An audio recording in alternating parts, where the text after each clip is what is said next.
Normal ಒಂದು ಹಿರೇಗೌಡನ ಕೊಪ್ಪಲು ಕೆಂಪ social ಮೀಡಿಯಾದಿಂದ ಸಕ್ಕರೆ ನಾಡು ಕೆಂಪ ಅಂತ ಒಂದು ಹೆಸರು ಪಡೆಯೋಕ್ಕೆ ಸಾಧ್ಯ ಆಗಿದ್ದು ಆ ಪ್ರೀತಿಗೋಸ್ಕರ ನಾನು ನೋಡ್ತಾ ಇರ್ಬೋದು. ಹಾಯ್, ವೆಲ್ಕಮ್ ಟು ಸಕ್ಕರೆ ನಾಡು ಕೆಂಪ ಯೂಟ್ಯೂಬ್ ಚಾನಲ್. ಹೊಸ್ಮನೆ ಬಗ್ಗೆ ವಿಡಿಯೋ ಮಾಡಿ ಅಂತ ಅಂದ್ಬಿಟ್ಟು ಕಾಮೆಂಟ್ಸು ಬರ್ತಾ ಇರ್ತವೆ. ಬೇರೆ ವೀಡಿಯೋಸ್ ಮಾಡಿದಾಗ ಇಲ್ಲಿ ಸಾಹೇಬರು ಇಬ್ಬರಿದ್ದಾರೆ, ಇಬ್ಬರು ಓನರು, ಮನೆ ಓನರು ಇಬ್ಬರಿದ್ದಾರೆ. ಇಲ್ಲೊಬ್ಬ ಇದ್ದಾನೆ, ಇಲ್ಲೊಬ್ಬ ಮನೆ ಯಾರಿಗೆ ಬೇಕು, ಯಾವ ರೂಮ್ ಬೇಕು, ಏನು ಎತ್ತ ಅಂತ ಎಲ್ಲ ವಿಚಾರಿಸಮ. ಬನ್ನಿ ಈಗ ಬಲ ಇಲ್ಲಿ ಹೆಂಗೆ ಮಾಡಿದ್ದಾರಪ್ಪ ಬಿಡಲಿ.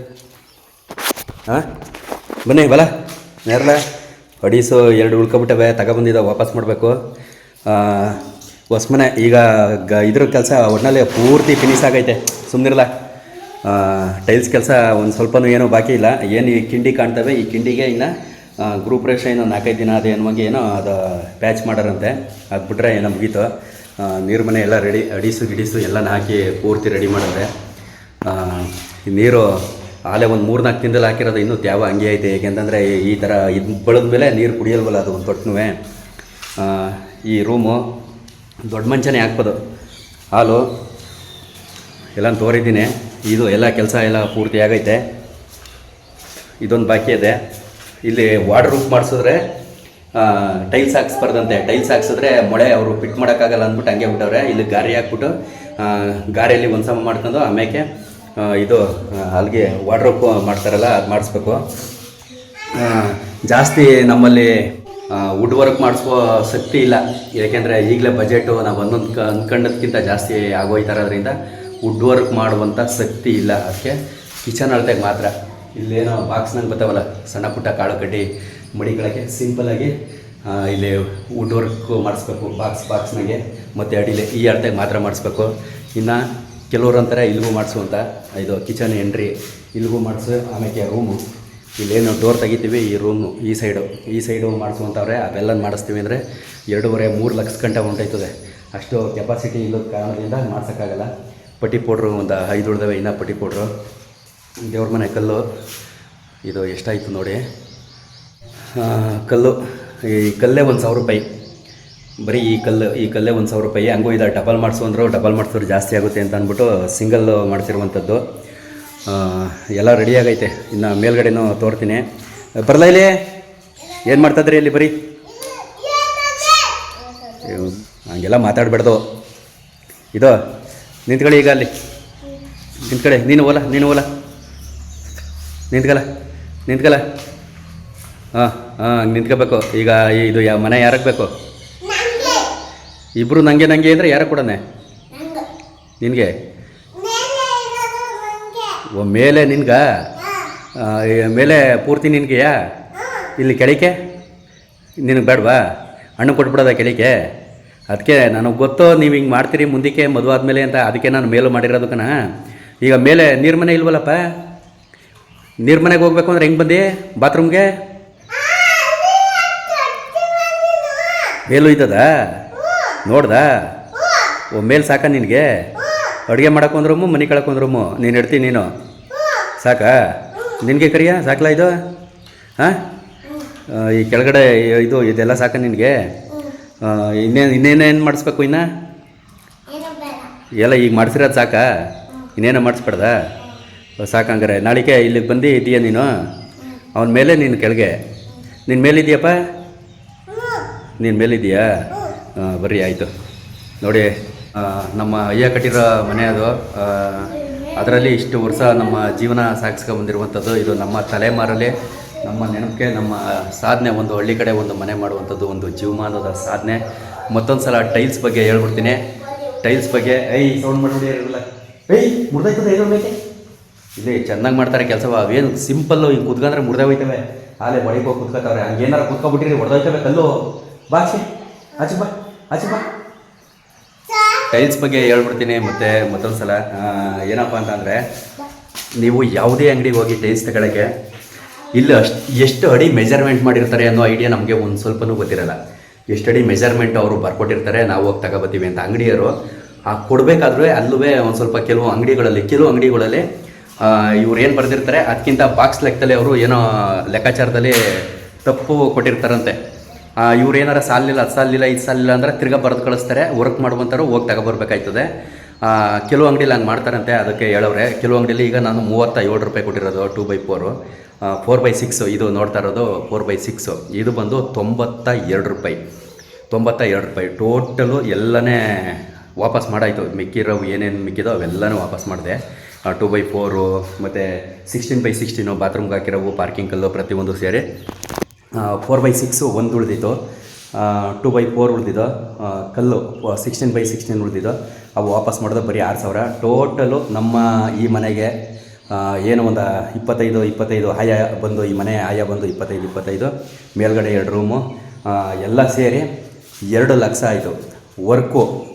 ವರ್ಕು ಟೈಲ್ಸು ಪ್ರತಿಯೊಂದು ಅದು ಸಂಬಂಧಪಟ್ಟದ್ದು ಪ್ರತಿಯೊಂದು ಕೂಡ 2,000 ರೂಪಾಯಿ 2 ಲಕ್ಷ ರೂಪಾಯಿ ಆಗಿದ್ದು. 2 ಲಕ್ಷ ಆಯಿತು. ಬಟ್ ವರ್ಕ್ ಅವರು ಬ್ರದರು ನೀವು ಅಡಿ ಲೆಕ್ಕದಲ್ಲಿ ಮಾಡಿಸಿದ್ರೆ ಜಾಸ್ತಿ ಆಗುತ್ತೆ ಅಂತ ಅಂದ್ಬಿಟ್ಟು ಕೂಲಿ ಲೆಕ್ಕದಲ್ಲಿ ಮಾಡಿಸಿದ್ರು. ಆಮೇಲೆ ಅವ್ರ ನಂಬರ ಸಿಕ್ಕಾಬಟ್ಟೆ ಜನ ಕೇಳ್ತಾ ಇದ್ದಾರೆ, ಯಾಕೆಂದರೆ ವರ್ಕ್ ಮಾತ್ರ ತುಂಬ ಚೆನ್ನಾಗಿ ಮಾಡವ್ರೆ. ಅವರು ಅಲ್ಲೇ ಬ್ಯುಸಿ, ಅವ್ರಿಗೆ ಹುಡುಗರು ಇಲ್ಲದ ಕಾರಣದಿಂದ ಅವರು ಅಲ್ಲೇ ಸಿಕ್ಕಾಬಟ್ಟೆ ಬ್ಯುಸಿ. ಮೆಟ್ಲು ಎಲ್ಲ ನೀಟಾಗಿ ಬಂದವೆ, ಮೆಟ್ಲಾಗಿರ್ಬೋದು, ವರ್ಕ್ ಆಗಿರ್ಬೋದು, ನಿಜವಾಗ್ಲೂ ತುಂಬ ನೀಟಾಗಿ ಮಾಡವ್ರೆ. ಅಡಿ ಲೆಕ್ಕ ಮಾಡ್ಸೋಕೋರು ನಿಂಗೆ ಜಾಸ್ತಿ ದುಡ್ಡು ಆಗೋಯ್ತದೆ ಅಂತ ಅಂದ್ಬಿಟ್ಟು ಅವರಿಗೆ ಕೂಲಿ ಲೆಕ್ಕ ಮಾಡಿದ್ರು. ಅವ್ರಿಗೆ 1,600, ಅವ್ರ ಜೊತೆ ಬರುವಂಥ ಹುಡುಗರಿಗೆ ಒಬ್ಬರಿಗೆ 1,300, 1,100, 1,200 ಈ ಥರ ಎಲ್ಲ ಇರುತ್ತೆ. ಟೋಟಲು ಮಾಡಿದ್ರು ಒಂದು 8 ದಿನಕ್ಕಾಗೋ ಕೆಲಸ ಹುಡುಗರು ಬರದೇ ಇರೋ ಕಾರಣದಿಂದ ಜಾಸ್ತಿ ದಿನ ಆಗೋಯ್ತು. ಒಂದು ಮಧ್ಯ ಬರೋದು, ಹೋಗೋದು, ರಾತ್ರಿನೂ ಮಾಡೋದು, ಹಗಲು ಮಾಡೋದು, ಮಧ್ಯ ರಜಾ ಮಾಡೋದು, ಈ ಥರ ಮಾಡ್ಕೊಂಡು ಒಂದು 17-18 ದಿನ ಟೈಮ್ ತಗೊಂಡದ್ದು ಒಟ್ಟಿನಲ್ಲಿ ಕೆಲಸ ಮಾಡೋಕ್ಕೆ. ಆಮೇಲೆ ಇನ್ನೊಂದು, ನಿಮ್ಮ ಪ್ರೀತಿ, ನನ್ನ ಪ್ರಯತ್ನ, ಒಂದು ವಿಡಿಯೋ ಮಾಡೋ ಪ್ರಯತ್ನ ನಿಮ್ಮಿಂದ ಸಿಕ್ಕಂಥ ಒಂದು, ನಾನು ಟಿಕ್ಟಾಕಿಂದ ಆಗಿರ್ಬೋದು, ಟಿಕ್ಟಾಕು, ರೂಪೋಸು, ಮೋಜು, ಆಮೇಲೆ ಇನ್ಸ್ಟಾಗ್ರಾಮು, ಆಮೇಲೆ ಫೇಸ್ಬುಕ್ಕು, ಈ ಥರ ಎಲ್ಲ ತವಿಂದ ಈ ನಾರ್ಮಲ್ ಒಂದು ಹಿರೇಗೌಡನ ಕೊಪ್ಪಲು ಕೆಂಪ ಸೋಷಿಯಲ್ ಮೀಡಿಯಾದಿಂದ ಸಕ್ಕರೆ ನಾಡು ಕೆಂಪ ಅಂತ ಒಂದು ಹೆಸರು ಪಡೆಯೋಕ್ಕೆ ಸಾಧ್ಯ ಆಗಿದ್ದು. ಆ ಪ್ರೀತಿಗೋಸ್ಕರ ನಾನು ನೋಡ್ತಾ ಇರ್ಬೋದು ಈ ಥರ ಪ್ರಿಂಟ್ ವಾಲ್ಗೆ ಅದು, ಮತ್ತು ಇಲ್ಲಿ ಇದಕ್ಕೆ ಈ ಥರ ಹಾಕ್ಸಿದ್ದೀನಿ. ಇನ್ಸ್ಟಾಗ್ರಾಮು, ಫೇಸ್ಬುಕ್ಕು, ಯೂಟ್ಯೂಬು ಸಕ್ಕರೆ ನಾಡು ಕೆಂಪ ಅಂತ ಅಂದ್ಬಿಟ್ಟು ನಾನೇ ಎಡಿಟ್ ಮಾಡಿ ಕಳಿಸಿದ್ದು. ಅವರು ಕಂಪ್ಯೂಟ್ರಲ್ಲಿ ಪ್ರಿಂಟ್ ತೆಗೆದು 2x4, ಇದು ಕೂಡ 2x4, ಇದು ಕೂಡ 2x4, ಅದು ಕೂಡ 2x4, ಇವೆಲ್ಲ 2x4. 2,400 ರೂಪಾಯಿ ಒಂದು ಪ್ಲೇಟ್. ಇದು 2,400 ರೂಪಾಯಿ ಇದಾಗಿರ್ಬೋದು. ಇದು 3 ಕೂಡ 2,400 ರೂಪಾಯಿ. ಎಲ್ಲ ಸೇರಿ ಎಲ್ಲ ಟೋಟಲ್ A to Z ವಾಪಸ್ ಮಾಡೋದು ಎಲ್ಲ ಸೇರ್ಕೊಂಡು 2.5 ಲಕ್ಷ ಆಯಿತು. ಈಗ ನೆಕ್ಸ್ಟು ಈಗ ಕಿಟಕಿಗೆ ಡೋರ್ಗಳು ಮಾಡಿಸೋದು ಮತ್ತು ಮೇಯ್ನ್ ಡೋರು ಎಲ್ಲ ಸೇರಿ, ಬಾತ್ರೂಮ್ ಡೋರು ಎಲ್ಲ ಸೇರಿ ಎಷ್ಟೆಷ್ಟಾಯ್ತೇವೆ ಅಂತ ಗೊತ್ತಿಲ್ಲ. ಇದೆಲ್ಲ ನಾನು ಕ್ಲೀನ್ ಮಾಡಿದೆ ನೆನ್ನೆಯಿಂದ. ಒಮ್ಮೈ ಕ್ಲೀನ್ ಮಾಡಿದೆ. ಅಯ್ಯೋ ಹೆಂಗೆ ಕಾಣ್ತಿತ್ತು ಅಂದರೆ ಭಯಂಕರ ವಿಚಿತ್ರವಾಗಿ ಕಾಣ್ತಿತ್ತು. ನೆನ್ನೆ ಎಲ್ಲ ಕ್ಲಿಯರ್ ಮಾಡೀನಿ. ಇಲ್ಲೆಲ್ಲ ಇದು ಮಾಡಬೇಕು. ಇನ್ನೂ ಇವೆಲ್ಲ ನೆತಾಕಿ, ಇವೆಲ್ಲ ಕೆಳಗಡೆ ಸಾಗಿಸಿ, ಇದೆಲ್ಲ ಕ್ಲೀನ್ ಮಾಡೋದಕ್ಕೆ ತಲೆ ಕೆಟ್ಟೋಗುತ್ತೆ. ಒಬ್ಬ ಏನು ಮಾಡೋಣ ಎಂತು ಅಂತಲೇ ಗೊತ್ತಾಯ್ಕಿಲ್ಲ. ತಲೆ ಕೆಟ್ಟೋಗುತ್ತೆ. ಇಲ್ಲಿ ಒಂದು ಆಳು ಬರೀಕಿಲ್ಲ ಇವೆಲ್ಲನೇ ಕ್ಲೀನ್ ಮಾಡೋಕ್ಕೂ. ಇದು ನೋಡಿ ಬಾತ್ರೂಮ್ ವರ್ಕು ಹೆಂಗಾಗಿ ಯಾವ ಥರ ಮಾಡೋರಿ ಅಂತ. ಇಲ್ಲಿ ಕಲ್ಲು ಈ ಕಡೆ ಟೈಲ್ಸ್ ಕೊಟ್ಟವ್ರೆ. ಈ ಕಲ್ಲಾಗಿರ್ಬೋದು, ಸೆಲೆಕ್ಷನು ತುಂಬ ಚೆನ್ನಾಗೈತೆ. ಇವೆಲ್ಲ ನಾಳೆ ತೋರಿದ್ದೀನಿ. ಇಲ್ಲಿ ಈ ಥರ ಎಲ್ಲ ಕಲರ್ ಹಾಕಿ ನೀಟಾಗೆಲ್ಲನೇ ಪ್ಯಾಚ್ ಮಾಡವ್ರೆ. ಬಾತ್ರೂಮು ಎಲ್ಲ ನೀಟಾಗಿ ವರ್ಕು ಎಲ್ಲ ಅಲ್ಲಿ ಕಲ್ಲಾಗಿರ್ಬೋದು ಪ್ರತಿಯೊಂದು. ಮೇಲ್ಗಡೆ ರೂಮ್ಗೆ ಈ ಥರ ಕಲರ್ ಹಾಕ್ಸಿರೋದು ನಾನು. ಈ ಥರ ಇದು ಎಲ್ಲ ಪೂರ್ತಿ ಆಗೋರೆ ಮಾಡೋರೆ ಎಲ್ಲ. ಏನು ಯಾವುದು ಪೆಂಡಿಂಗ್ ಅಂತೂ ಯಾವುದು ಉಳಿಸಿದ, ಎಲ್ಲನೇ ಮುಗಿಸೋರೆ. ಆ ರೂಮು ಈ ರೂಮು 2 ರೂಮೂ ಪೂರ್ತಿ ಎಲ್ಲ ಫಿನಿಶಿಂಗು ಆಗೈತೆ ವರ್ಕು. ಇವೆಲ್ಲ ಕ್ಲೀನ್ ಮಾಡಬೇಕು ಈಗ. ಇವೆಲ್ಲನ ಕೆಳಗೆ ಸಾಗಿಸಿ ಆಯ್ತದೆ ಇವೆಲ್ಲ. ಅಯ್ಯೋ ಒಂದು 2-3 ದಿನ ಟೈಮ್ ಬೇಕು. ಇದ್ರ ಮಧ್ಯದಲ್ಲಿ ಮಾಮೂಲಿ ಕಾರ್ಯಗಳು, ಒಂದು ಕರ್ನಾರಿ ಆಗಿರ್ಬೋದು, ಮದುವೆ ಆಗಿರ್ಬೋದು, ಗೃಹಪ್ರವೇಶ ಆಗಿರ್ಬೋದು, ಮತ್ತೊಂದು ಈ ಥರ ಹಲವಾರು ಸ್ನೇಹಿತರು ಮನೆಗೆ ಬಂದು ಕಾರ್ಡ್ ಕೊಡ್ತಾ ಇರ್ತಾರೆ. ಬರಲೇಬೇಕಣ್ಣ ಪ್ಲೀಸ್ ಅಣ್ಣ ಅಂತೆಲ್ಲ ರಿಕ್ವೆಸ್ಟ್ ಎಲ್ಲ ಮಾಡ್ತಾರೆ. ಅರ್ಥ ಮಾಡ್ಕೋಬೇಕು ನನ್ನ ಪರಿಸ್ಥಿತಿ ಹೆಂಗೈತಿ ಅಂತಂದರೆ, ಇಲ್ಲಿ ನಾನು ಇದನ್ನೇ ಮಾಡೋಣ. ಇತ್ತಾಗ ಐಕ್ಳು ನೋಡ್ಕೊಳ್ಳೋದಾಗಿರ್ಬೋದು, ಈಗ ಒಂದು ಇಲ್ಲಿ ಕೆಲಸ ಆಗಿರ್ಬೋದು, ಇಲ್ಲಿ ಕೆಲಸ ನಡೀತಾ ಇರುವಾಗ ಅವ್ರಿಗೆ ಒಂದು ಕಾಫಿ, ಟೀ, ಊಟ ಈ ಥರ ವ್ಯವಸ್ಥೆ ಆಗಿರ್ಬೋದು. ಇನ್ನು ಸಣ್ಣ ಪುಟ್ಟದ್ದು ಇತ್ತಗಬ ಅಂತ ಓಡಿಸ್ತಾರೆ. ಅದಕ್ಕೆಲ್ಲ ಓಡಾಡಬೇಕು. ಒಬ್ಬ ಎತ್ತಗೆ ಅಂತ ಹೋಗೋಕ್ಕಾಯ್ತದೆ. ಬಟ್ಟು ಅವ್ರ ಪ್ರೀತಿ ನನಗೆ ಅರ್ಥ ಆಯ್ತದೆ. ಬಟ್ ನಾವು ಹಂಗೆ ಈಗ ದೂರ ಇರ್ತದೆ, ಹೋಗೋಕ್ಕಾಗಲ್ಲ. ಬೇಜಾರು ಮಾಡ್ಕೋತಾರೆ. ಹಿಂಗೆ ಅಷ್ಟು ದೂರ ಹೋಗಿ ಮನೆಗೆ ಹೋಗಿ ಪ್ರೀತಿಯಿಂದ ಕರೆದ್ರೂ ಬರದೇ ಹೋದ ಅಂತ ಬೇಜಾರು ಮಾಡ್ಕೋತಾರೆ. ನನ್ನ ಪರಿಸ್ಥಿತಿ ಈ ಥರ ಇರೋದ್ರಿಂದ ದಯವಿಟ್ಟು ಏನಾರ ನೋಡಿದ್ರೆ ಅರ್ಥ ಮಾಡ್ಕೊಳ್ಳಿ. ನನ್ನ ಪರಿಸ್ಥಿತಿ ಹಿಂಗೈತೆ, ಅದರಿಂದ ಹೋಗೋಕ್ಕಾಗಲ್ಲ, ಬರೋಕ್ಕಾಗಲ್ಲ. ನೀವು ಏನೇ ಕರೆದಿದ್ರು ಈಗ ಏನು ಇಲ್ಲದೆ ಫ್ರೀಯಾಗಿದ್ದರೆ ಬೇಕಾದ್ರೆ ಹೋಗ್ಬೋದು. ಅಂದರೆ ಏನು ಪ್ರತಿಯೊಂದಕ್ಕೂ ಹೋಗೋಕ್ಕಾಗಲ್ಲ. ಇಲ್ಲಿ ಯಾವ ಹತ್ರ ಇದ್ದರೆ ಹೋಗ್ಬೋದು. ಕೆಲವೊಂದು ದೂರಕ್ಕೂ ಹೋಗಿದ್ದೀನಿ ಫ್ರೀಯಾಗಿದ್ದಾಗ.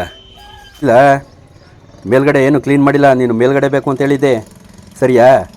ಮೇಲ್ಗಡೆ ಏನು ಕ್ಲೀನ್ ಮಾಡಿಲ್ಲ, ನೀನೇ ಕ್ಲೀನ್ ಮಾಡ್ಕೋಬೇಕು. ಹಾಂ, ಕ್ಲೀನ್ ಮಾಡಿಯೋ ಅದೇನು ಮಾಡಿಯೋ ಸುಣ್ಣ ಬಣ್ಣ ಎಲ್ಲ ನೋಡಿಸ್ಕೋ. ಅದೇನೇನು ಬೇಕು ನೀನು ಮಾಡಿಸ್ಕೊ. ನೀನು ಕಾಸು ಎಲ್ಲಿ ತಂದು? ಕಾಸು ಅಂಗಡಿಯರು ಕೊಟ್ಟಾರ? ಯಾವ ಅಂಗಡಿಯರು? ಹಾಂ, ಅದೇನೋ ಒಟ್ಟಿನಲ್ಲಿ ಯಾರು ತಗೋ ಸಾಲ ಇಸ್ಕೊಬಂದಿಯೋ ಏನು ಮಾಡಿಯೋ ಗೊತ್ತಿಲ್ಲ. ನೀನು ಮೇಲ್ಗಡೆ ಮನೆ ರೆಡಿ ಮಾಡಿಸ್ಕೊ. ಎಂದ ಈ ಬಾತ್ರೂಮ್ ಆಗಿರ್ಬೋದು, ಎಲ್ಲ ನೀಟಾಗಿ ಬಂದದೆ, ಚೆನ್ನಾಗಿ ಬಂದದೆ. ಇದು ಆಲೆ ಒಂದು 3-4 ದಿನ ಆಗದೆ ನೀರು ಹಾಕಿ ನೀರು ಹಂಗೆ ನಿಂತದೆ. ಒಂದು ತೊಟ್ಟು ಕೂಡ ಕುಡ್ದಿಲ್ಲ, ನೀರು ಹಂಗೆ ನಿಂತದೆ. ಬಾತ್ರೂಮಲ್ಲಿ ಮೇಯ್ನ್ ಪಾಯಿಂಟ್ ಅದು. ನೀರು ತಗೋಬಾರ್ದು, ಅದು ನೀರು ಎಲ್ಲೂ ನೀರು ಕುಡಿಬಾರ್ದು ಆ ಥರ. ನೀರು ತಗೋಬಾರ್ದು, ಆ ಥರ ಇರಬೇಕು. ಅದೇ ಮಾಮೂಲಿ ಹೇಳ್ದಂಗೆ ಪರಿಸ್ಥಿತಿ ಈ ಥರ ಇರೋದ್ರಿಂದ ಕೆಲವೊಂದು ಪ್ರೋಗ್ರಾಮ್ಗಳು ಯಾರು ಎಷ್ಟೇ ಪ್ರೀತಿಯಿಂದ ಕರೆದ್ರು ಹೋಗೋಕ್ಕಾಗಲ್ಲ. ನನ್ನ ಕೆಲಸಗಳು ಹಂಗಿರ್ತವೆ. ದಯವಿಟ್ಟು ಬೇಜಾರು ಮಾಡ್ಕೋಬೇಡಿ, ಅರ್ಥ ಮಾಡ್ಕೊಳ್ಳಿ. ಫ್ರೀಯಾಗಿದ್ದಾಗ ಯಾವಾಗಾರು ಖಂಡಿತ ಬೇಕಾದ್ರೆ ಬರಮ್ಮ. ನಾನು ಬಂದರೆ ನೀವು ಬರಬೇಕು, ನೀವು ಬಂದರೆ ನಾನು ಬರ್ತೀನಿ ಅಂತೇನಿಲ್ಲ. ನೀವು ಆ ಥರ ತಿಳ್ಕೊಬೋದೇನೋ. ಬೇಕಾದ್ರೆ ನಾನು ಫ್ರೀಯಾಗಿದ್ದರೆ ನೀವು ನಮ್ಮ ಮನೆಗೆ ಬರ್ನಿಲ್ಲ ಅಂತಂದ್ರೂ ನಾನು ನಿಮ್ಮ ಮನೆಗೆ ಬಂದಿರ್ತೀನಿ. ಕೆಲವೊಬ್ಬರು ಸ್ನೇಹಿತರುಗಳು ಕರೆದಾಗ ಫ್ರೀಯಾಗಿದ್ದಾಗ ಆ ಥರ ನಾನೇನು ಬೇಜಾರು ಮಾಡ್ಕೊಳ್ಳಲ್ಲ. ಪರಿಸ್ಥಿತಿ ಹೆಂಗೈತೆ ಅದರಿಂದ ಬರೋಕ್ಕಾಗಲ್ಲ. ಏನೋ ಇಲ್ಲಿ ಸಣ್ಣ ಪುಟ್ಟ ಹತ್ತಿರದಲ್ಲಿ ಯಾವ್ದಾರ ಫಂಕ್ಷನ್ ನೋಡಿದ್ರೆ ಒಂದು ಗ್ಯಾಪಲ್ಲಿ ಓಡೋಗಿದ್ದು ಬರ್ಬೋದು ಅಷ್ಟೇ. ಇನ್ನು ಕೆಲವರು ಅರ್ಥ ಮಾಡ್ಕೋತಾರೆ, ಕೆಲವರು ಅರ್ಥ ಮಾಡ್ಕೊಳ್ಳಲ್ಲ. ಏನು ಮಾಡೋಕ್ಕಾಗಲ್ಲ, ಪರಿಸ್ಥಿತಿ ಆ ಥರ ಇರ್ತದೆ. ಇನ್ನೇನೋ ಹೇಳಬೇಕು ಅಂತಿದ್ದೆ. ಇನ್ನು ಕಾಮೆಂಟು ತುಂಬ ಕಾಮೆಂಟವೆ. ಅದು ಕಾಮೆಂಟ್ ಓದಮ್ಮ. ನಿಮ್ಮ ಕಾಮೆಂಟ್ಗೆ ಆದಷ್ಟು ಉತ್ತರ ಕೊಡ್ತೀನಿ. ಇನ್ನೇನು ಅಲ್ಲೇ ಮನೆಗೆ ಹೋಗಬೇಕು. ಇವತ್ತು ಸಿಕ್ಕಾಪಟ್ಟೆ ಕೆಲಸ ಅವೆ. ಆಮೇಲೆ ಮೇಯ್ನು ಇನ್ನೊಂದು ಏನಪ್ಪ ಹೇಳಬೇಕು ಅಂತಂದರೆ, ಹೆಂಗಾಗದೆ ಅಂತಂದರೆ, ನಾನು ಏನೇ ವಿಡಿಯೋ ಮಾಡಾಕಿದ್ರೂ ಒಂದು ಈ ಫೇಸ್ಬುಕ್ಕು ಪ್ಲ್ಯಾಟ್ಫಾರಮು ಇಲ್ಲಿ ನೋಡ್ತಾ ಇರ್ಬೋದು ಸ್ಕ್ರೀನ್ಶಾಟು. ಈ ಸ್ಕ್ರೀನ್ಶಾಟ್ ನೋಡ್ತಾ ಇದ್ರಲ್ಲ, $850 $850 ಪ್ಲಸ್ ಒಂದು ಇನ್ನು ಬರುವಂಥದ್ದು ಎಲ್ಲ ಈಗ ಬರುವಂಥದ್ದೆಲ್ಲ ಸ್ಟಾಪ್ ಆಗೋಗೈತೆ. ಅಮೌಂಟು ಇಮೇಲೆ ಏನೂ ಬರೋಲ್ಲ. ಒಟ್ಟು 1,00,000 ಚಿಲ್ಲರೆ ಬರಬೇಕು ಫೇಸ್ಬುಕ್ದು. ಅಷ್ಟಿನಿಂದಲೂ ಬಂದಿಲ್ಲ, ಹಂಗಾಗೋಗೈತೆ. ಈಗ ನಾವು ಹಾಕ್ತಾ ಇರೋ ವೀಡಿಯೋಗೂ ದುಡ್ಡು ಬರ್ತಾಯಿಲ್ಲ, ಆ ಥರ ಆಗೋಗಿದೆ. ಯಾರ ಹತ್ರ ರೆಡಿ ಮಾಡಿಸ್ಬೇಕು ಅಂಥ ಪಂಟ್ರು, ಅದ್ರ ಬಗ್ಗೆ ತಿಳ್ಕೊಂಡಿರುವಂಥ ಪಂಟ್ರುಗಳು ಯಾರವ್ರೆ ಅಂತಲೇ ಗೊತ್ತಿಲ್ಲ. ಯಾರ ಹತ್ರ ಹೋಗಿ ರೆಡಿ ಮಾಡ್ಸೋಣ, ಏನು ಮಾಡೋಣ ಅಂತಲೇ ಗೊತ್ತಾಯ್ತಾಯಿಲ್ಲ. ₹1 ದುಡ್ಡು ಬರ್ತಾಯಿಲ್ಲ. ಅದೇನೋ ಈ ಥರ ಆಗ್ಬಿಟ್ಟು ನಿಂತೋಗ್ಬಿಟ್ಟದೆ, ಹಿಂಗಾಗ್ಬಿಟ್ಟು ಏನಾಗೈತೆ ಇದು, ಏನು ಪ್ರಾಬ್ಲಮ್ಮು ಅಂತಲೇ ನಾವು ರೆಡಿ ಮಾಡ್ಸೋಕ್ಕಾಗಲ್ಲ. ಅದೇನೋ ಸಿಸ್ಟಮ್ಗೆ ಹಾಕಂಡು ರೆಡಿ ಮಾಡಿಸ್ಬೇಕು ಅಂತಾರೆ. ಯಾರ ಹತ್ರ ಹೋಗೋಣ, ಯಾವ ಸಿಸ್ಟಮ್ ಹುಡಿಕಂಡು ಯಾರ ಹತ್ರ ಹೋಗೋಣ ಅನ್ನೋದೇ ತಲೆ ಕೆಟ್ಟೋಗದೆ. ಈ ಥರ ಆಗ್ಬಿಟ್ಟಾಗ ನಮಗೆ ವೀಡಿಯೋ ಹಾಕೋಕ್ಕೂ ಮನ್ಸು ಬರೀಕಿಲ್ಲ. ಯಾಕೆಂತಂದರೆ ಏನೋ ಒಂದು ₹100 ₹200 ಸಂಪಾದನೆ ಆಗುತ್ತೆ. ಆಮೇಲೆ ನಮ್ಮ ಹಳ್ಳಿ ವೀಡಿಯೋವನ್ನು ತಲುಪುತ್ತೆ ಅನ್ನೋ ಒಂದು ಕಾರಣದಿಂದ ಈ ಥರ ಏನೋ ಒಂದು ಮಾಡ್ತಾಯಿರ್ತೀವಿ. ಯಾಕೆಂದರೆ ಒಂದು 5 ವರ್ಷ ತನಕ, ಒಂದು 8 ವರ್ಷ ನನ್ನ ಸರ್ವೀಸಲ್ಲಿ 5 ವರ್ಷ ತನಕ ನಾನು ಪ್ರೀತಿಯಿಂದಲೇ ವೀಡಿಯೋ ಮಾಡಿರೋದು. ₹1 ದುಡ್ಡು ಬಂದಿರಲಿಲ್ಲ. ಒಂದು 3 ವರ್ಷದಿಂದ ಒಂದು ಸ್ವಲ್ಪ ಇಷ್ಟ ಬರ್ತಾಯಿತ್ತು. ಬಟ್ ಸಡನ್ಲಿ ಈ ಥರ ಆಗೋಗೈತೆ. ಅದೇನು ಫಾಲ್ಟು ಅಂತ, ಅದು ಪೇಔಟ್ ಫಾಲ್ಟು ಅಂತ ಹೇಳ್ತಾರೆ. ಅದಕ್ಕೆ ಏನು ಮಾಡಬೇಕು ನಾನು ಅಂತಲೇ ನನಗೆ ಗೊತ್ತಾಗ್ತಾಯಿಲ್ಲ. ನೋಡಮ್ಮ, ಯಾರ ಹತ್ರನಾರು ರೆಡಿ ಮಾಡಿಸ್ಬೇಕು ಅಂತಾರು ಯಾರಿದ್ದರು ಅಂತಲೂ ಗೊತ್ತಿಲ್ಲ ನನಗೆ. ಯಾರನ್ನಾರ ಹುಡುಕಿ ರೆಡಿ ಮಾಡಿಸ್ಬೇಕು. ಇಲ್ಲ ಅಂತಂದರೆ ನಾನೇನೇ ವೀಡಿಯೋ ಹಾಕಿದ್ರೂ ಅದು ವ್ಯರ್ಥ, ವೇಸ್ಟು. ಏಕೆಂದರೆ ಒಂದು ದುಡ್ಡು ಸಂಪಾದನೆ ಕೆಲವರು ಅಂತಾರೆ, ಇವನೇನೋ ಯೂಟ್ಯೂಬಲ್ಲಿ ಮಾಡ್ತಾನೆ, ಅದರಲ್ಲಿ ಮಾಡ್ತಾನೆ, ಇದರಲ್ಲಿ ಮಾಡ್ತಾನೆ, ಬೇಜಾರು ಮಾಡ್ತಾನೆ ಅಂತ ತಿಳ್ಕೊಂಡಿರ್ತಾರೆ. ಆಮೇಲೆ ತುಂಬ ಜನ ಅವನ್ನ ಏನೋ ನೋಡೋಕ್ಕೆ ಬರ್ತಾರೆ, ಕೊಡ್ತಾರೆ ಅಂತ. ಅದು ಕೆಲವರ ಕೆಟ್ಟ ಕಲ್ಪನೆ, ತಪ್ಪು ಕಲ್ಪನೆ. ಏಕೆಂತಂದರೆ ಬಂದರೆಲ್ಲ ದುಡ್ಡು ಕೊಡುವಂಗಿದ್ರೆ ನಾನು 2 ವರ್ಷದಿಂದ ಮನೆ ಮಾಡಬೇಕಾಗಿರಲಿಲ್ಲ. ಆಮೇಲೆ ಇನ್ನೂ ಸ್ಟ್ಯಾಂಡರ್ಡಾಗೆ ಮಾಡ್ಬೋದಾಯ್ತೇನೋ. ಇನ್ನೂ ನನಗೆ ಕಮ್ಮಿ ಅಂದರೆ ಒಂದು 10 ಲಕ್ಷ 15 ಲಕ್ಷದ ಅವಶ್ಯಕತೆ ಐತೆ. ಒಂದು ಪಕ್ಕದಲ್ಲಿ ದನ ಎಮ್ಮೆ ಕಟಾಕಕ್ಕೆ, ಇಲ್ಲಿ ಒಂದು ವಾರ್ಪಕ್ಕಿ ಮಾಡೋದಾಗಲಿ ಈ ಜಾಗದಲ್ಲಿ, ಮತ್ತು ಕಾಂಪೌಂಡ್ ಆಗಲಿ, ಇನ್ನೂ ಒಂದು 10-20 ಲಕ್ಷದ ಕೆಲಸ ನನಗೆ ಇನ್ನೂ ಇರುವಂಥದ್ದು. ಸದ್ಯಕ್ಕೆ ಈಗ ನಾನಿರೋ ಪರಿಸ್ಥಿತಿಲಿ ಈಗ ಏನು ಮಾಡ್ತಾವನಿ ಇದನ್ನು ದಬಾಯಿಸ್ಬಿಟ್ರೆ ಸಾಕು. ಅಥವಾ ಇದು ಗ್ರೂಪ್ ರಶ್ ಹಂತಕ್ಕೆ ತಗೊಬಂದ್ಬಿಟ್ರೆ ಸಾಕು, ಅಂಥ ಪರಿಸ್ಥಿತಿ ಆಗೈತೆ. ಆ ಪರಿಸ್ಥಿತಿ ಏನೇನೆಲ್ಲ ನಾನು ಕಳ್ಕೊಂಡಿವ್ನಿ ಅದಕ್ಕೋಸ್ಕರ ಅಂತ ನೆಕ್ಸ್ಟ್ ವೀಡಿಯೋದಲ್ಲಿ ಖಂಡಿತ ತಿಳಿಸ್ಕೊಡ್ತೀನಿ. Thank you. ಆಮೇಲೆ ಒಂದಷ್ಟು ಕಾಮೆಂಟು ಏನಾದರೂ ಕಾಮೆಂಟ್ಗಳಿದ್ದಾವಲ್ಲ ಅದಕ್ಕೂ ಸ್ವಲ್ಪ ಉತ್ತರ ಕೊಡ್ತೀನಿ. ನಿನ್ನೆ ನಮ್ಮ ಇದೊಂದು ಬರ್ತ್ಡೇ ಇತ್ತು. ಅತ್ತಾಗೋಲ್ಲ ನೀನು ಅದಕ್ಕೆ ಎಲ್ಲ ಒಂದು ಫೇಸ್ಬುಕ್ ಪ್ಲ್ಯಾಟ್ಫಾರ್ಮ್ ಆಗಿರ್ಬೋದು, ಇನ್ಸ್ಟಾಗ್ರಾಮ್ ಪ್ಲ್ಯಾಟ್ಫಾರ್ಮ್ ಆಗಿರ್ಬೋದು, ಯೂಟ್ಯೂಬ್ ಆಗಿರ್ಬೋದು ತುಂಬ ಪ್ರಶಂಸೆಯ ಪ್ರೀತಿಯ ಶುಭಾಶಯ ತಿಳಿಸಿದ್ದೀರ. ನಿಮ್ಮೆಲ್ಲರಿಗೂ ಕೂಡ ತುಂಬ ಹೃದಯದ ಧನ್ಯವಾದಗಳು. ಇವತ್ತು ಸ್ಕೂಲ್ಗೆ ಏನು ಮಾಡಬೇಕಲ್ಲ, ಏನು ತಗೊಡ್ಬೇಕು ಸ್ಕೂಲ್ಗೆ? ಎಲ್ಲ ಮಕ್ಕಳು ಏನು ಬೇಡ ಅಂದರೆ ಎಲ್ಲ ಮಕ್ಕಳು ಬರ್ತಡೇ ಇದ್ದಾಗ ಕೆಲವೊಬ್ಬರು ಏನಾದರೂ ಒಂದು ವ್ಯವಸ್ಥೆ ಮಾಡಿರ್ತಾರೆ. ಒಂದು ಚಾಕ್ಲೇಟ್ ಕೊಡೋದು, ಇಲ್ಲ ಏನಾದರೂ ಒಂದು ಪೆನ್ನು ಬುಕ್ಕು ವ್ಯವಸ್ಥೆ ಮಾಡೋದು, ಇಲ್ಲ ಊಟದ ವ್ಯವಸ್ಥೆ ಮಾಡೋದು. ಅದಕ್ಕೆ ನಾನು ಊಟದ ವ್ಯವಸ್ಥೆ ಒಂದು ಟೈಮು ಏನು ಊಟ ಕೊಡ್ತಾರೆ ಸ್ಕೂಲ್ ಮಕ್ಕಳಿಗೆ, ಸುಮಾರು ಒಂದು 100 ಮಕ್ಕಳು ಇರ್ಬೋದು ಅನ್ಕೋತೀನಿ.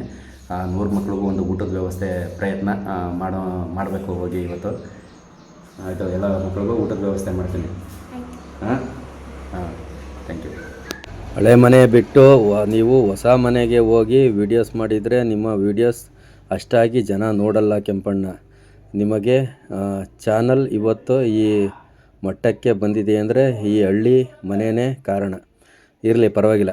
ಈಗ ಯಾರೇ ಒಂದು ಹೀರೋಗಳು ಆಗಿರ್ಬೋದು, ಸೈಡ್ ಆ್ಯಕ್ಟ್ರ್ ಆಗಿರ್ಬೋದು, ಅವ್ರ ಹವ ಹೆಂಗಿರುತ್ತೆ ಅಂದರೆ ಒಂದು ಸ್ವಲ್ಪ ಮಟ್ಟಕ್ಕಿರುತ್ತೆ. ಆಮೇಲೆ ಬೇರೆ ರವ ಸ್ಟಾರ್ಟ್ ಆಯ್ತದೆ, ಅವ್ರ ಹವ ಕಮ್ಮಿ ಆಗುತ್ತೆ. ಹಂಗೆ ವ್ಯಕ್ತಿತ್ವ ಇವೆಲ್ಲ ಚೆನ್ನಾಗಿದ್ರೆ ಅದು ಅವರು ಏನೇ ಮಾಡಿದ್ರು, ಎಲ್ಲೇ ಇದ್ದರೂ ಜನ ಅಕ್ಸೆಪ್ಟ್ ಮಾಡೋವಂಥ ಪ್ರೀತಿಯಿಂದ ಜನಗಳು ಅಕ್ಸೆಪ್ಟ್ ಮಾಡೇ ಮಾಡ್ತಾರೆ. ಇರಲಿ, ತೊಂದರೆ ಏನಿಲ್ಲ. ಅದು ಅವರ ವೈಯಕ್ತಿಕ, ಜನಗಳ ವೈಯಕ್ತಿಕ. ಹಳೆ ಮನೆ ಹೊಸ ಮನೆ ಅಂತ ಏನು ಬರೋಲ್ಲ, ಅವೆಲ್ಲ ಒಂದು ಕಂಟೆಂಟ್ ಮೇಲೆ ಡಿಪೆಂಡ್ ಆಗುತ್ತೆ. ಯಾಕೆಂದರೆ ನಾವು ಸೋಷಿಯಲ್ ಮೀಡಿಯಾ ಒಂದು 7 ವರ್ಷದಿಂದ ನೋಡ್ತಾ ಇದ್ದೀವಿ.